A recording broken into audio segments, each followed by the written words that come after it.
throwaway time. What's your secret that could literally ruin your life if it came out? When I was 15, my parents were going through a divorce. My mom worked night shifts and my dad was living with a friend of his. One night my sister, who was 19 at the time, came home pretty drunk from a party. She was acting goofy and fell on the couch next to me. She started grabbing my leg and laughing, and we started fondling. We ended up having sex right there. When we woke up the next day, she had no recollection of the night before, so I just kept my mouth shut. Fast forward to when I'm 18. Sister is home from college and dad is over for a visit. They get into an argument, and in a fit of rage my dad announces how he has never forgiven her for the abortion she got when she was 19 and subsequently killing his grandchild. He's very religious. I then realize the baby she aborted was in fact mine. And as far as I know, I am the only one who knows, since she has never mentioned that night. First time telling anyone this. This thread is so deep that probably no one will see. But if one person does see it, it'll feel better. I am basically living a lie. I told my entire family I was able to transfer out of community college and into a university. But I never finished up the requirements. So since I live at home, every day instead of going to school I go to the local library and BS. My lies are so extensive. I even go to the campus and meet my girlfriend for lunch sometimes. I've made fake transcripts to show my family. And to make it look like I'm actually studying, I go to MIT Open Coursera to look up facts that I learned in class that day. I have become a remarkable liar. I hope to be transferring in the fall, and then I look forward to living a normal life. Coming clean is not an option at this point. This is my old account, so might as well throw it away. While on deployment, I killed a man in a coup de grace. The feelings of taking a man's life always weigh a heavy burden on me every day. No one likes hurting people. He had been hit by some of our mobile artillery.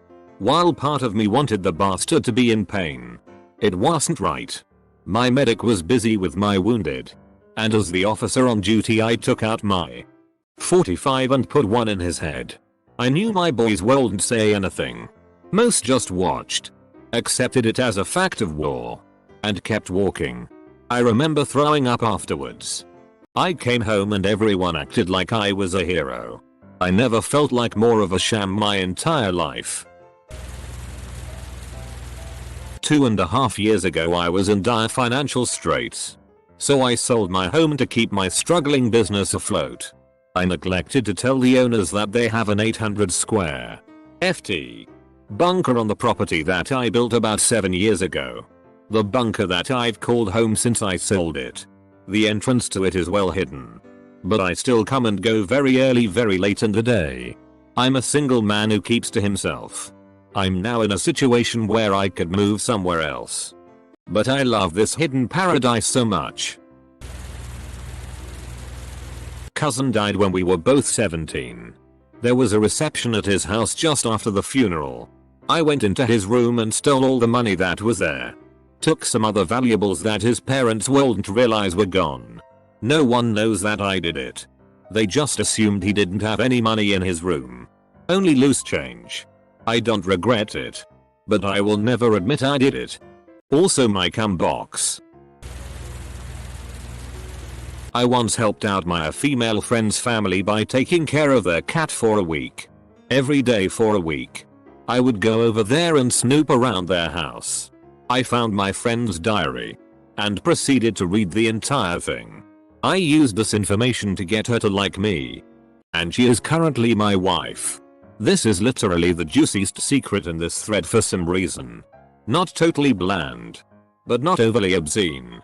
Probably because this is something I could actually picture any person doing if given the chance. I agree. It is not particularly evil. But it is a misdeed that completely altered that guy's life. Honestly, it sounds like a pitch for a mediocre romantic comedy.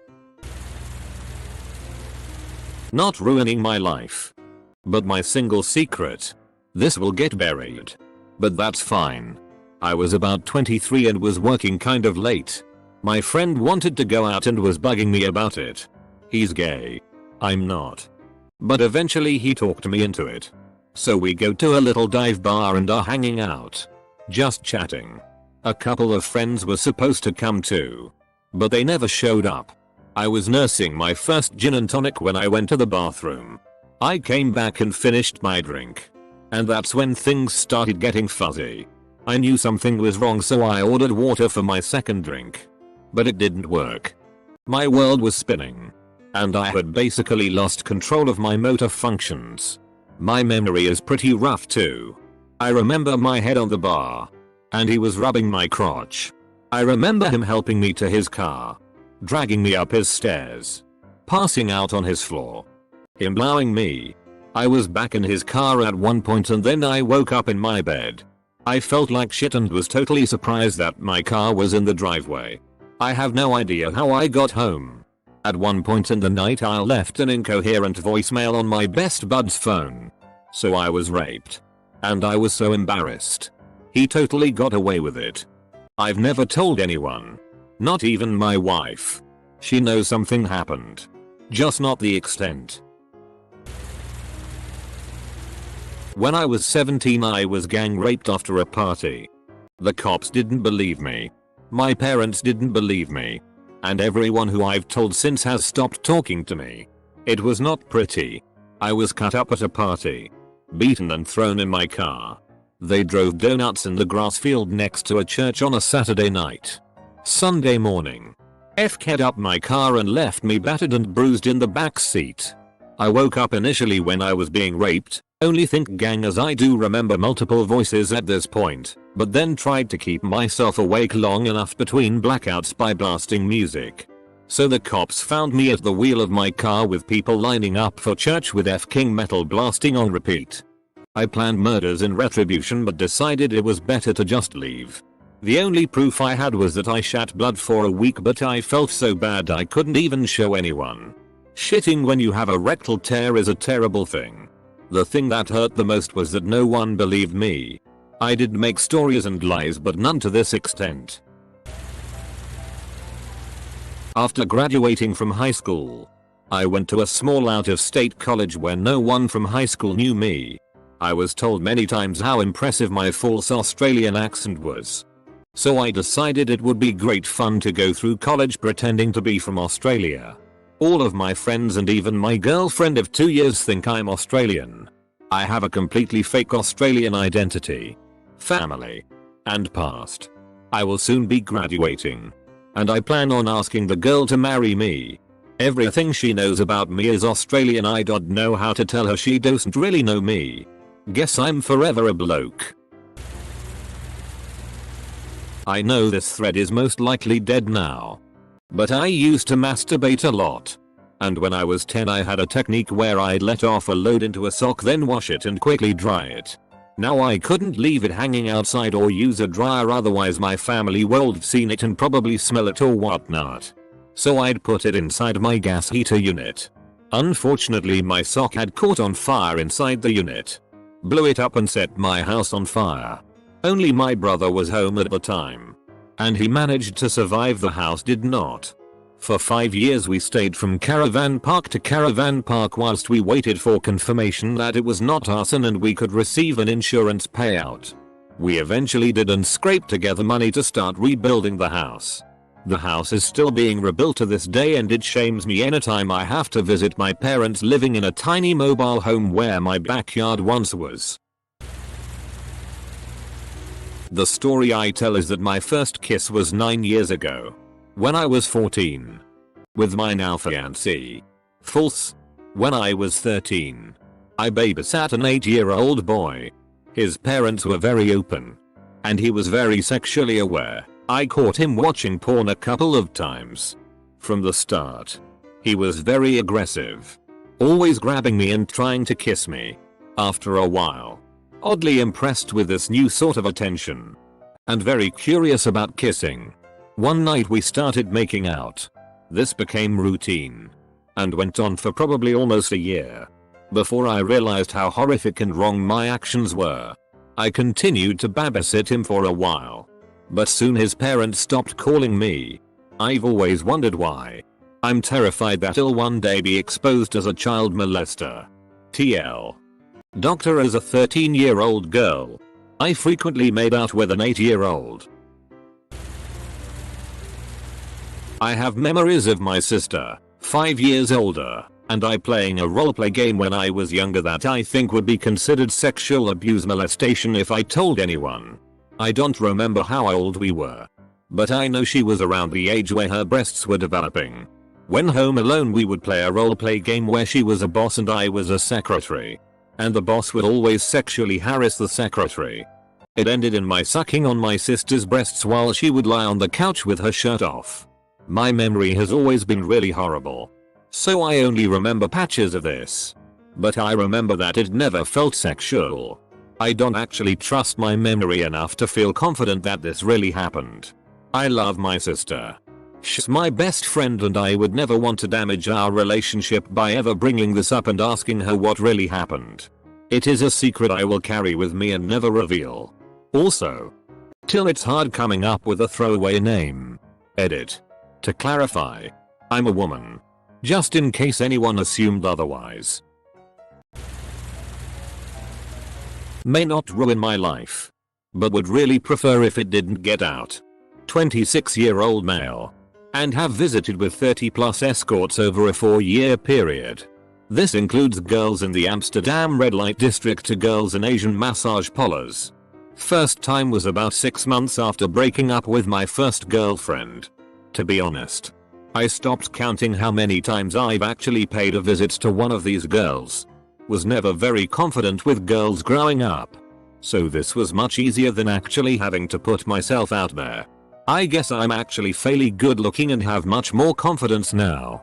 It's only in the last couple years that I've come to realize how easy it is to attract girls. And sadly recall how much time and money I've wasted on escorts. Been almost a year since I last made a visit. Edit. Did a rough count. Place the number roughly around 34 different girls. Surely I'm forgetting some. With a going rate of $200 to $300 each time. Well, it makes me sick to do that math on that one. But probably close to $10. 000 total. Some of these girls I saw 2-3 times at most. At least it provides me with more motivation to keep away from this hobby. That I've been considering suicide for the past few months. My friends know I'm going through a rough time. But if they knew I've come so close to actually killing myself, everyone would see me differently. The only way they would know would be if it was already done. I don't want them to think of me like that if I do decide to continue living. So I haven't told anyone that knows me. I'm sure there are plenty of others in similar situations. This will probably never be seen by anyone but FCK it. My father once owned a cat who loved to suck our earlobes for whatever reason. About half a decade ago my father left me alone in his apartment with his cat and I don't know exactly why, but I just grabbed the cat, went in the bathroom with it, laid on my back, put it on my chest and let it suck my earlobes while masturbating. I find myself f***ing disgusting when I think about it, but I still think that it was one of my best faps. IT guy here. It's amazing what people will do on their computers and say in their emails despite having to sign a waiver that all computer activity at work is monitored and recorded. I have half the company's banking, social media and personal email account info and passwords. I know who is secretly banging who at the office behind their spouses' backs. I know who is cybering at work and jerking it in the bathroom almost daily. At least they tell their sex chat partner they're running off to the bathroom to jerk it. Haven't felt the need to check the validity of that one. I know when people are having marital problems, financial problems. I even know one person here had their children taken away because a social worker found cocaine in their house. I know who is embezzling money. I know when people get fired for completely bullshit reasons, like they just want to replace them with someone younger and nicer on the eyes. And I know who my boss is buying Xanax and Vicodins from. Basically I have a treasure trove of my co-workers' secrets. I won't actively do anything with this info, but it's nice knowing I have the ammunition there if something were to ever happen. I lose sleep every night because I feel like I was a shitty brother. My younger sibling is 5 years younger than me and I always felt like I was a crappy role model and terrible example to him. I treated him like shit and I really hindered his childhood. Now he's one of my best friends but we both know it happened and I can never forgive myself. Yo, I see people confession worse shit like near suicide and cum boxes. That was really f-ked up. F-king Reddit, but it doesn't mean it doesn't affect me. I love my brother and I would take a bullet for him. But not a day goes by where I wish I could go back in time and change how I treated him. I don't believe in regrets. But this will always be looming over my shoulders. Thanks for reading. Reddit. I have been having sex with my cousin since I was 18. On and off for about 3 years. The worst part about it is that she is severely bipolar, hypersexual, and on disability, probably for life. It's consensual and she wants to do it more often. But I know I'm making things worse as opposed to helping her live a normal life. I think I first rationalized it as being a way to comfort and offer her companionship. Everyone in my family tells me how great it is that I'm one of the few people who can get through to her and get her to listen. My great uncle Jack used to live with my family. One day, he got drunk and had a bad fall that ended up causing him to bleed out. I ended up finding him. I was 14 at the time and had never seen such an awful sight and lost consciousness due to all the blood. When I eventually recovered, I called the ambulance and stayed with my uncle. He died in the back of the ambulance, holding my hand. No one knows about what happened to me. And if they did they would realize that I'm the reason he's dead. My father never had anything other than boys. And my mother always wanted a girl. Try as they might, they just had tons of boys. When I was 6 they adopted a girl of also 6. Everyone was pleased. And she was quickly included into the family by everyone and we all took an immediate shine to her. Especially me. We started playing doctor at 9. This progressed to fooling around by our early teens. And into actual sex shortly thereafter. We're both over 30 now. We have sex whenever we see each other. We also like to pretend we are twins when we do have sex. We've both had our shares of girlfriends and boyfriends. But we always kept it up even while in those relationships. She's actually married now. We still have sex about 2 times a month. More when the family gets together for holidays. I can't even imagine the bricks that would be shat if anyone ever found out. It's been close a few times. Especially when we were younger. But nobody's ever caught on. I faked the last 2 years of college education. My parents put so much pressure on me I couldn't handle it. I was suffering from severe depression and anxiety, so I faked it all. Lied to everyone. Made up fake transcripts. I just got my foot in the door in my desired field thanks to a friend as they hired me as a subordinate. This place only hires college grads but no one double checked my credentials since I was recommended. My hopes is that if I need to find another job I'll have been at this place long enough to get it by experience alone. I work for a very prestigious company. I'm not bad at my job. I'm actually quite good. But my fear is eventually I'll hit a wall and the lie will come to light. No one has known this for the better part of a decade. It's a relief to finally say it out loud. I can't even tell those I love. My silence is my prison. I used to do heroin. A lot. I got clean. I'm not in a shitty relationship where my boyfriend manipulates me into doing whatever f-ked up bullshit he wants and I know this is happening but I don't care because I figure I'm lucky to have a place to live and someone to pay the bills. He makes me do weird sexual shit that I hate like suck mass amounts of cock for random guys he met on the internet. This is because I told him about all of the f-ked up shit I used to do to get drugs. Because obviously I liked it or else why would I do it? He has also convinced to be a prostitute on 2 separate occasions. I can't stand being touched by anyone anymore. I hate sex. I want to die. I just bought some heroin. I haven't decided yet if I'm going to start using again or just go ahead and OD. I have no goals in life. There is literally nothing I want out of life other than heroin. I'm just F-kid.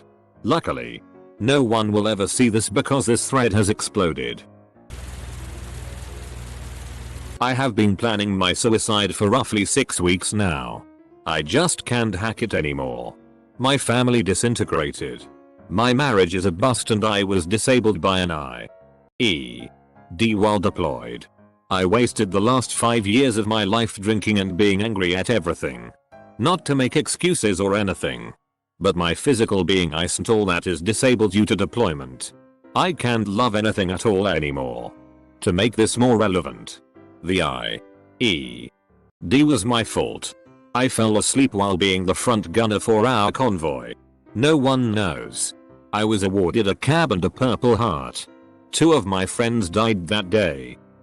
Have you considered seeing a counselor and asking about PTSD? Or different types of depression? You went over there and did something that most Americans aren't willing to do. I don't care if you feel like you F-ked up.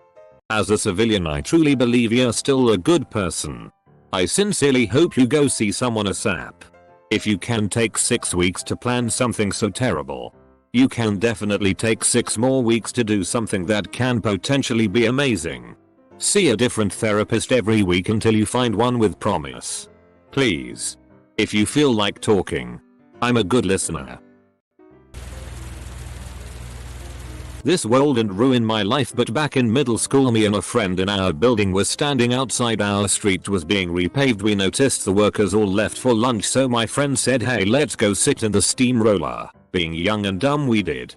So we go and realize the keys are still on. My friend was like, hey, let's drive it. Well, having never driven a steamroller, we didn't know that it's the back that turns, so he started it up. We started going down the street. He's driving, I'm just riding along. Next thing I know, we are losing control and we crash into some old guy's living room. This old man was sitting there watching TV. All we could do is just run. We booked it and left.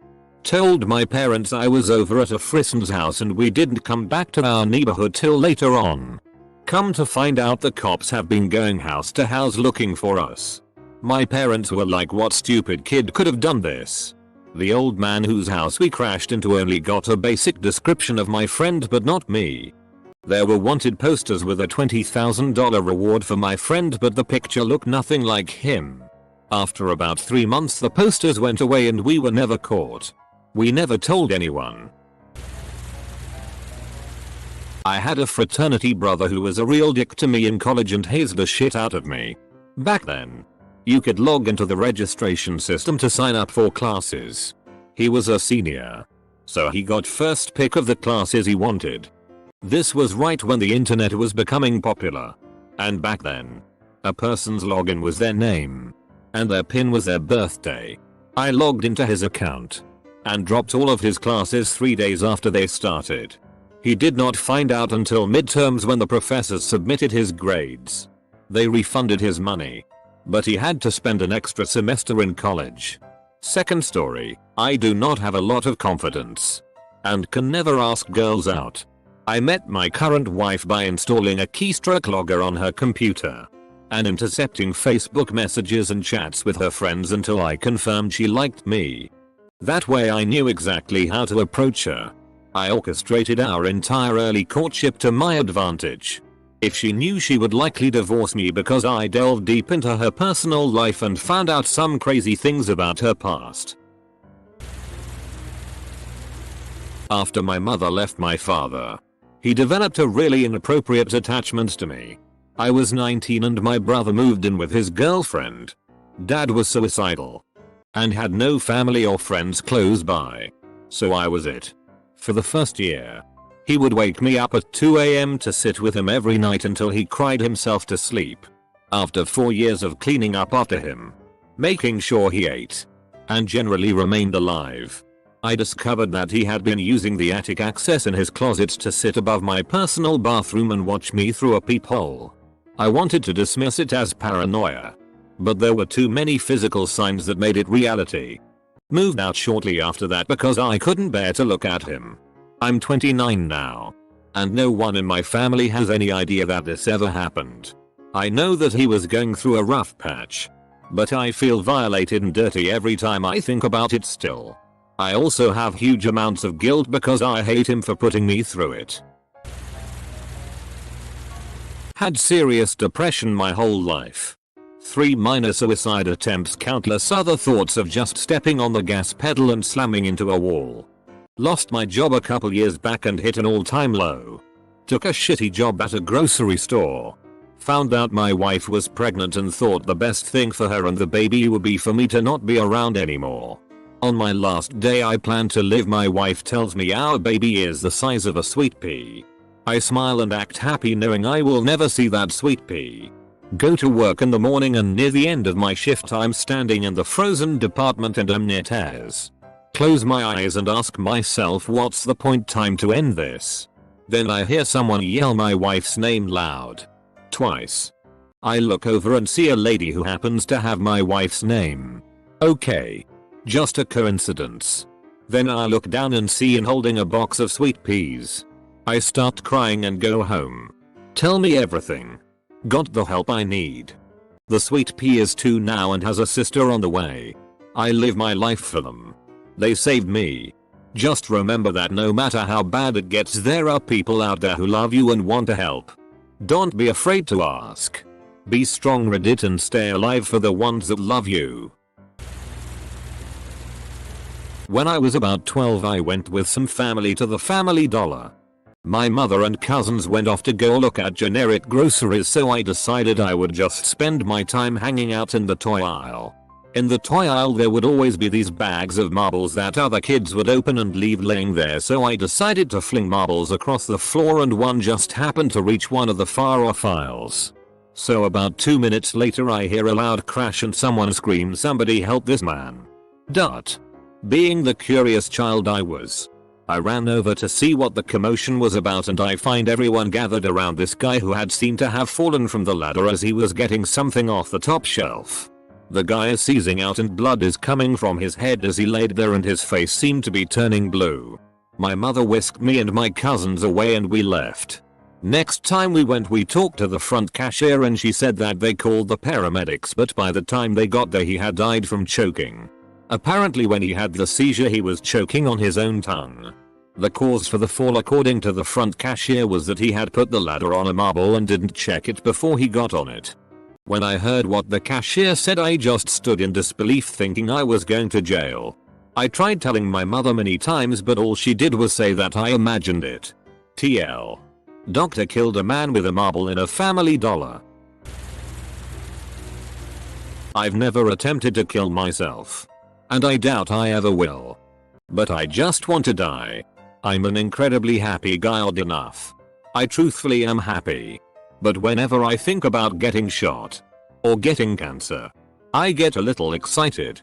I wish I was one of those deaths on the news. Shoot, I'd love to take someone's place. They want to be here more than me. I'll never actually kill myself even if it's just for the sake of others who need me. But I can't stop wishing that someone else would kill me. I'm done being here. I'm done dealing with the crap. I'm just burnt out and I don't want to be here anymore. I'm now finished my first year of university. In the fall, my funds quickly dried up even though my parents earn a combined salary of about $200,000 a year. My brother's become the talk of our tiny town because he has earned a full ride to play lacrosse in the USA. I'm Canadian. My parents spend every penny on making sure he's properly tutored, in the right equipment. And though I am sincerely overjoyed for him, this year changed my life. So by November, all my credit was gone. I worked every single day on top of school but I still could barely afford phone bills. I stole food from roommates and grocery stores when I got the chance. When things got real bad, I put an ad on Craigslist. I sold the biggest part of myself for the paper nasty men had in their back pockets. It was the worst I have ever felt as I was sexually abused when I was younger and even sex with my boyfriend is difficult to handle emotionally. I advertised essentially to older men, married men and everyone in between. My biggest fear is that anyone in my family or my boyfriend of 2 years will find out about this disgusting chapter in my life. It dropped me into severe depression which I still take medication for. I cry when I think about going back this September.